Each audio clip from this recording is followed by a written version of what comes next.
দেশের ৮ বিভাগেই অস্থায়ীভাবে দমকা হাওয়া সহ হালকা থেকে মাঝারি ধরনের বৃষ্টি অথবা বজ্রসহ বৃষ্টি হতে পারে। সেই সঙ্গে সারা দেশের কোথাও কোথাও মাঝারি ধরনের ভারী থেকে ভারী বৃষ্টির আভাস দিয়েছে আবহাওয়া অধিদপ্তর। আবহাওয়ার পূর্বাভাসে এমনটা জানিয়েছে আবহাওয়া অফিস। এতে বলা হয়েছে, উত্তর পশ্চিম বঙ্গোপসাগর এবং তৎসংলগ্ন বাংলাদেশের দক্ষিণাঞ্চলে অবস্থানরত লঘুচাপটি বর্তমানে সুস্পষ্ট লঘুচাপ আকারে গাঙ্গেয় পশ্চিমবঙ্গ এবং তৎসংলগ্ন এলাকায় অবস্থান করছে। এরই ফলে মৌসুমী বায়ু বাংলাদেশের উপর মোটামুটি সক্রিয় এবং উত্তর বঙ্গোপসাগরে প্রবল অবস্থায় রয়েছে।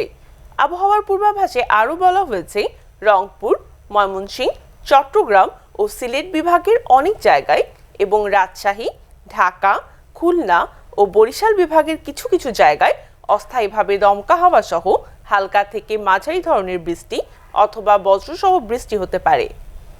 সেই সঙ্গে সারা দেশের কোথাও কোথাও মাঝারি ধরনের ভারী থেকে ভারী বর্ষণ হতে পারে। রংপুর, সিলেট ও ময়মনসিংহে তাপমাত্রা কিছুটা হ্রাস পেতে পারে।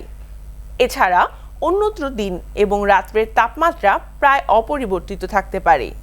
এছাড়াও পরবর্তী ৫ দিনের শেষের দিকে বৃষ্টিপাতের প্রবণতা অব্যাহত থাকতে পারে বলেও জানিয়েছে আবহাওয়া অধিদপ্তর।